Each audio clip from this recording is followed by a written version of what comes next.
السلام علیکم، میرا نام اویس ہے اور آپ دیکھ رہے ہیں دی ٹیل ٹیلر۔ آج کی ویڈیو میں جو کہانی میں آپ لوگوں کو سنانے جا رہا ہوں، یہ کہانی مجھے ایک سبسکرائبر نے شیئر کی ہے کہ ان کی زندگی پر مبنی ایک سچا واقعہ ہے۔ ان کی شناخت میں نے ڈسکلوز نہیں کی اور سٹوری کے کئی کرداروں کے نام بھی بدل دیے ہیں۔ زیادہ وقت ضائع کیے بغیر ویڈیو کی طرف چلتے ہیں۔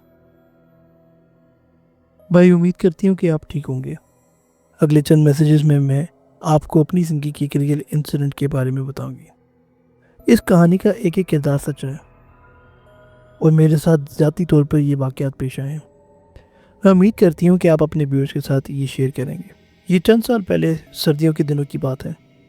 رات کا آخری پہر چل رہا تھا۔ خون جما دینے والی سرد ہوائیں چل رہی تھیں۔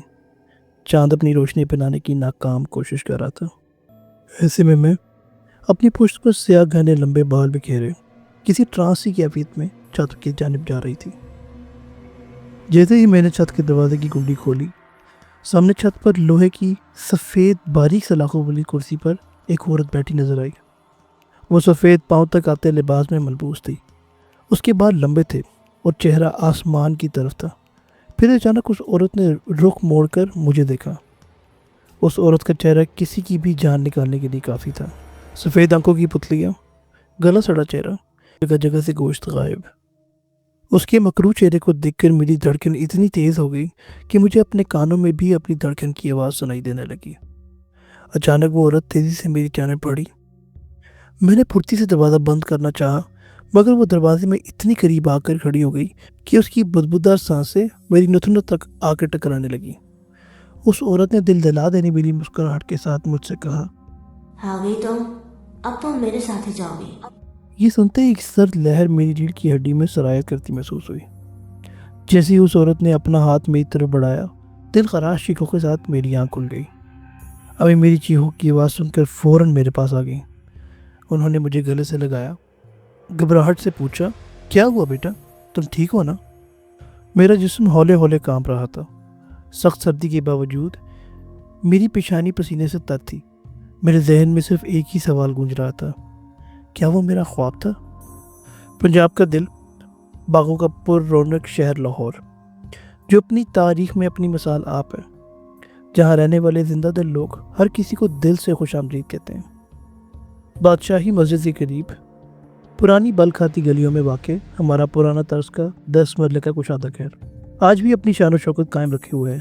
یہ تب کی بات ہے جب اس گھر میں کل 7 افراد رہتے تھے۔ میرے ابو یعنی رئیس صاحب گھر کے سربراہ تھے۔ ان کا اپنا کپڑوں کا کاروبار تھا۔ امی، جن کا نام فضیلت بیگم، ایک نرم دل اور سادہ مزاج خاتون تھی۔ ہم 3 بہنیں اور ہمارا ایک بھائی ہے۔ میں امن، میری بہنیں حور اور نور اور بھائی شہریار۔ ہم سب زیر تعلیم تھے۔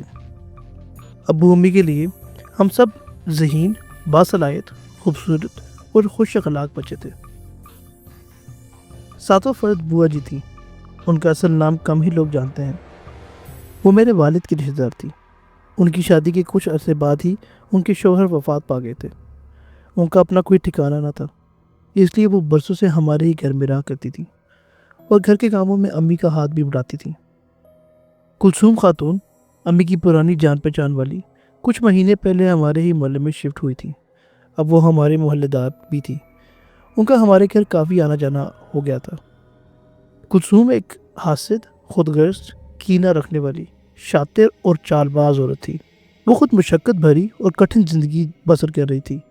ہمیں خوشحال اور کامیاب دیکھ کر اس کے دل میں بے تحاشا حسد بھر چکا تھا۔ مجھے اکثر ان کی موجودگی سے تنگی ہوتی۔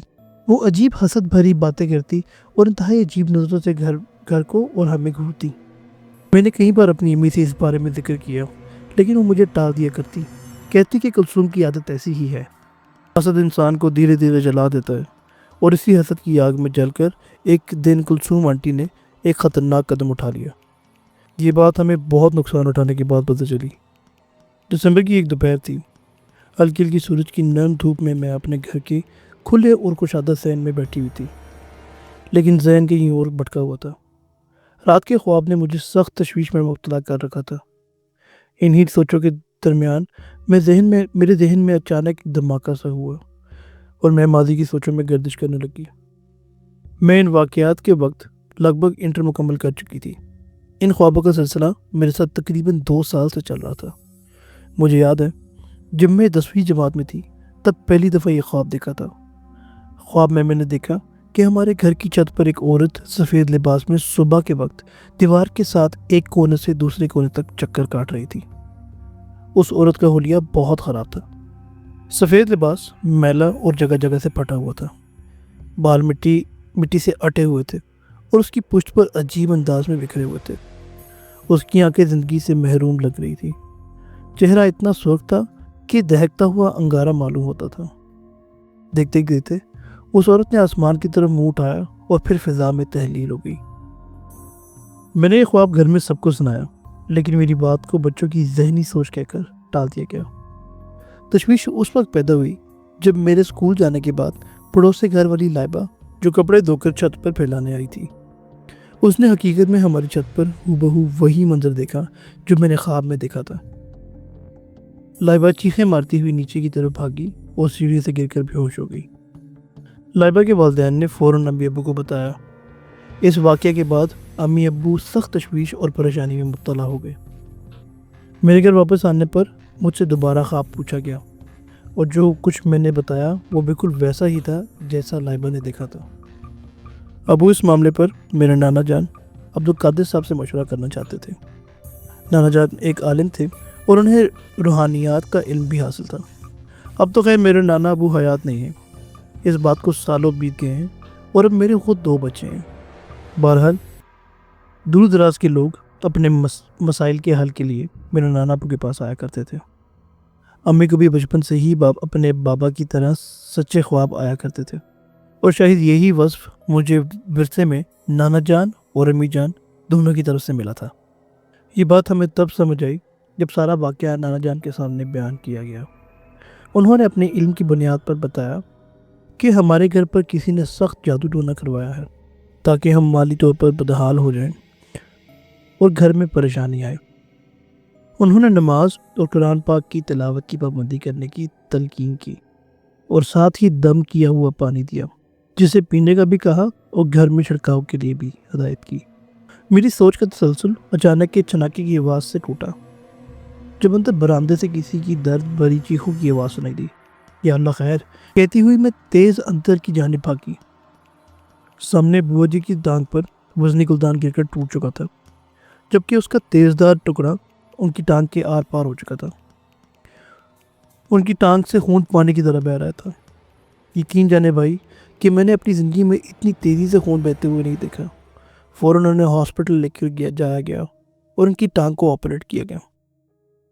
بوا جی بے ہوشی کی حالت میں بھی سخت تکلیف میں مبتلا تھی۔ گھر کے سب افراد شدید دکھ اور پریشانی میں گھرے ہوئے تھے۔ نماز روزہ کی پابند بوا جی کے لیے ہم سب مسلسل دعا گو تھے۔ 3 دن بعد جب بوا جی ہاسپٹل سے ڈسچارج ہو کر گھر واپس آئیں تو زندگی دھیرے دھیرے پھر معمول پر آنے لگی۔ کچھ دنوں بعد میری امی کی طبیعت خراب ہونے لگی۔ ایک دن ان کو شدید بخار ہوا اور اس کے بعد جسے وہ بستر سے لگ گئی، وہ دن بدن کمزور ہونے لگی۔ ان کو کچھ کھلاتے تو نہ ٹھہرتا، بلکہ وہ کیک کی صورت میں سب کچھ باہر نکال دیتی۔ کمزوری ان کو حد سے زیادہ ہونے لگی۔ میرے ابو امی میں بہت پیار تھا۔ ابو نے کام پر توجہ کم کر دی کیونکہ میرے سارے بہن بھائی مجھ سے چھوٹے تھے۔ بوا خود زخمی تھیں اور بستر سے لگی تھیں اور امی الگ بیمار تھیں۔ ابو کو بزنس میں ان دنوں توجہ نہ دینے کی وجہ سے بہت نقصان ہوا اور وہ پریشان رہنے لگے۔ گھر کا ماحول بہت برا ہو گیا۔ میرے چھوٹے بہن بھائی میرا بھرپور ہاتھ بٹاتے اور ساتھ دیتے، لیکن میری بہنیں بہت پریشان اور دکھی تھیں۔ انہی دنوں میری تیسری نمبر والی بہن جو ہم دونوں سے چھوٹی تھی، ایک رات اچانک چیخنے لگی۔ وہ رو رو کر آپے سے باہر ہو رہی تھی۔ میں، بہن بھائی اور ابو بھاگ کر اس کے پاس پہنچے۔ اس کا تکلیف سے منہ لال تھا۔ وہ گھر کے کھلے صحن میں ایک کونے پر بیٹھی روئی جا رہی تھی۔ میں نے اسے پوچھا کہ وہ وہاں کیسے آئی جب کہ میں اسے خود کمرے میں سلا کر آئی تھی اور اب وہ صحن میں تھی۔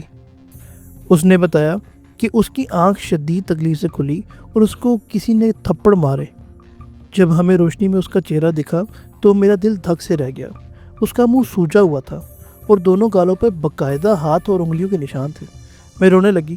وہ اس وقت محض 13 سال کی تھی اور تکلیف سے اس کا برا حال تھا۔ ہونٹ تک پھٹ چکا تھا۔ ابو سن کھڑے تھے۔ انہوں نے اس کا منہ دھلوا کر اسے اپنے پاس لٹا لیا۔ ابو کسی گہری سوچ میں تھے۔ انہوں نے ہمیں بھی سونے کو بھیج دیا۔ کچھ دنوں تک امن رہا، لیکن ہم سب پریشان تھے۔ گھر میں میری دوسرے نمبر والی بہن اور بھائی نے بھی کئی بار پرسرار چیزیں دیکھی اور وہ بہت ڈرنے لگے۔ گھر کے حالات ابتر تھے۔ ایسے ہی ایک رات تھی، خنک ہوائیں چل رہی تھی، ہر طرف ہو کا عالم تھا۔ آسمان پر بادل چھائے ہوئے تھے اور اندھیرا اس قدر گہرا تھا کہ ہاتھ کو ہاتھ سجھائی نہ دے۔ اچانک میری آنکھ بے وجہ کھل گئی۔ ناسمجھی کی حالت میں چند لمحے لیٹی رہی، پھر سونے کی کوشش کی، لیکن نیند میری آنکھوں سے کوسوں دور تھی۔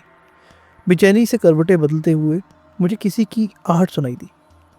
ایک دم چونک کر میں اٹھ بیٹھی۔ رات کے اس پہر کون باہر پھر سکتا تھا؟ میرے دل میں خدشہ پیدا ہوا کہ کہیں بوا جی کی طبیعت نہ بگڑ گئی ہو، یا بھائی بہنوں میں سے کوئی پریشانی یا تکلیف میں نہ ہو۔ اسی خیال کے تحت میں گرم چادر اوڑھے کمرے سے باہر نکل آئی۔ میں نے دبے پاؤں بوا جی کے کمرے کا رخ کیا۔ وہ گہری نیند سو رہی تھی۔ انہیں اس طرح پرسکون دیکھ کر میں نے اطمینان کا سانس لیا اور واپس اپنے کمرے کی جانب بڑھنے لگی۔ ابھی میں برآمدے میں ہی تھی کہ مجھے چھت پر کسی کے چلنے کی آہٹ محسوس ہوئی۔ میرے قدم وہیں جم گئے اور جسم میں ایک سنسنی سی دوڑ گئی۔ مجھے اپنا پہلا خواب یاد آ گیا۔ میں نے ہمت اکٹھی کی اور سیڑھیوں کی طرف بڑھ گئی۔ جیسے جیسے میں چھت کے قریب پہنچ رہی تھی، میرے دل کی دھڑکن تیز ہوتی جا رہی تھی۔ میں نے دروازے کی درار سے باہر جھانکا اور میرے ہوش اڑ گئے۔ چھت کے بیچوں بیچ وہی سفید لباس والی عورت کھڑی تھی۔ اس کا رخ دروازے کی طرف ہی تھا۔ میں نے دیکھا کہ اس عورت کے ہاتھ میں مٹی کی ایک گھڑیا تھی جس پر کالے دھاگے لپٹے ہوئے تھے۔ اچانک اس عورت نے کہا لگایا اور مٹی کی گھڑیا پر سوئی چبو دی۔ اسی لمحے نیچے سے میرے بھائی شہریار کی درد بڑی چیخ سنائی دی۔ میں نے بنا سوچے سمجھے دروازہ کھولا اور اس عورت کی طرف بھاگی۔ کون ہو تم اور ہمارے گھر کے پیچھے کیوں پڑی ہو؟ میں نے چلاتے ہوئے پوچھا۔ وہ عورت آہستہ آہستہ میری طرف مڑی۔ اس کا چہرہ بالکل میرے جیسا تھا، مگر آنکھیں خون کی طرح لال تھیں اور چہرے پر خوفناک مسکراہٹ تھی۔ یہ دیکھ کر میں تھر تھر کانپنے لگی۔ اس عورت نے ہاتھ بڑھا کر میرا گلا دبانے کی کوشش کی۔ میں نے پوری طاقت جمع کی اور اونچی آواز کے ساتھ آیت الکرسی پڑھنا شروع کر دی۔ جیسے ہی میں نے پڑھنا شروع کیا، وہ اچانک چیخنے لگی اور دھیرے دھیرے دھوئیں کی طرح ہوا میں گھلنے لگی۔ جاتے جاتے وہ کہہ گئی، میں تمہیں نہیں چھوڑوں گی، یہ صرف شروعات ہے۔ میں تھک کر چھت پر ہی گر گئی۔ نیچے سے سب گھر والے بھاگتے ہوئے آ گئے۔ شہریار کے سینے میں جو اچانک درد اٹھ رہا تھا، اب وہ کم ہو چکا تھا۔ اگلی صبح ابو نے نانا جان عبدالقادر صاحب کو بلایا۔ انہوں نے گھر کا کونا کونا دیکھا اور پھر بتایا کہ ہمارے گھر کی جڑوں میں کسی نے جادو کی چیزیں دبا دی ہیں۔ نانا جان نے گھر کی گیاری کی نشاندہی کی۔ جب کھدائی کی گئی تو وہاں سے ایک کالی پھولدار کپڑے میں لپٹی ہوئی چیزیں ملی، جس میں گھر کے تمام افراد کے بال اور تصویریں موجود تھیں۔ امی نے ایک دم پہچان لیا کہ یہ کپڑا تو کلثوم کا ہے، اس کی قمیض کا ٹکڑا۔ امی نے کہا کہ یہ چیزیں کسی قریبی کے پاس ہو سکتی ہیں، اور کلثوم کی قمیض کے ٹکڑے کا استعمال اور ان چیزوں کا موجود ہونا سیدھا اسی کی طرف اشارہ کرتا ہے۔ سب لوگ یہ دیکھ کر دنگ رہ گئے کہ کلثوم نے ہم سے اتنی گہری دشمنی کیوں نبھائی، اس کے پیچھے آخر وجہ کیا ہوگی۔ نانا جان نے وہ تمام چیزیں دریا برد کر دیں اور گھر میں قرآن خوانی کروائی۔ کلثوم اس دن کے بعد سے محلے میں بالکل غائب ہو گئی۔ گھر میں سکون تو واپس آ گیا، مگر مجھے تب بھی لگتا تھا کہ وہ سفید لباس والی عورت اب بھی کھڑی ہے اور مجھے دیکھ رہی ہے۔ میرے ذہن میں بار بار وہی خوفناک منظر گھوم رہا تھا۔ کلثوم کی اصلیت سامنے آنے کے بعد ہم سب حیران تھے کہ کوئی انسان اتنی جلن اور حسد میں اس حد تک کیسے گر سکتا ہے۔ نانا جان نے گھر کی حفاظت کے لیے ہمیں خاص ورد بتایا اور سمجھایا کہ حسد کی آگ ہمیشہ حاسد کو ہی جلا کر راکھ کر دیتی ہے۔ کچھ دن گزرے ہی تھے کہ محلے میں خبر پھیل گئی کہ کلثوم اچانک ایک عجیب بیماری میں مبتلا ہو گئی ہے۔ اس کا پورا جسم نیلا پڑ چکا تھا اور وہ شدید تکلیف میں تھی۔ امی، جو ہمیشہ سے نہایت نرم دل رہی ہیں، انہوں نے فیصلہ کیا کہ وہ کلثوم سے ملنے جائیں گی۔ جب امی کلثوم کے پاس پہنچی تو کلثوم پھوٹ پھوٹ کر رونے لگی اور ان سے معافی مانگی۔ اس نے بتایا کہ ایک جادوگر کے کہنے پر اس نے یہ سب کیا تھا۔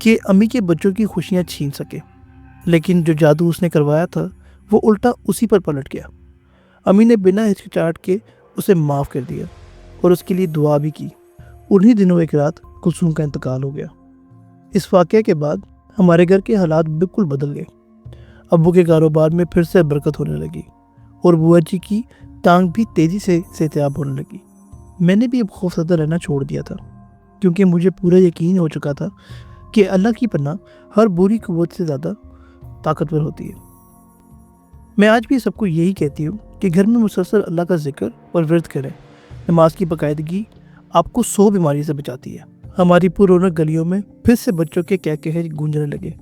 لاہور کا وہی پرانا گھر آج بھی ہمارے استعمال میں ہے.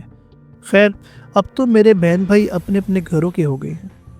میرے ابو اور بوا جی بھی حیات نہیں لیکن امی وہیں اسی گھر میں رہتی ہیں. یہ بالکل سچ ہے جو میں نے آپ سے شیئر کیا تاکہ آپ اپنے ویوز کو سنا سکیں اور شاید کسی کا کچھ بھلا ہو سکے. آپ کے ویوز کے لیے میرا ایک پیغام ہے کہ پلیز اپنی خوشیاں اپنے تک رکھیں. ہر انسان کی نیت صاف نہیں ہوتی. اگر آپ 10 روٹیاں کھا سکتے ہیں تو اگلے کو 4 بتائیں اور عبادت کی پابندی کریں. یہ آپ کو 100 مصیبتوں سے بچاتی ہے. شکریہ. Thank you for sharing the story. I'm very sorry to hear جو کچھ بھی آپ کے ساتھ ہوا ہے. I'm very sorry to hear that but اللہ کرے اب آپ لوگ بہتر ہوں. Thank you so much for watching the videos guys. یہ تھی اسٹوری آج کی جو میں نے کور کی آن مائی یوٹیوب چینل اباؤٹ کالا جادو.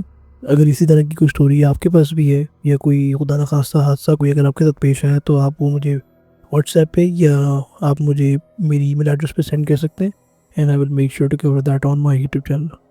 باقی once again thank you so much for watching. If you're here, thank you so much. Like and subscribe to the video and to my YouTube channel and I'll see you in the next one. تب تک کے لیے اللہ حافظ.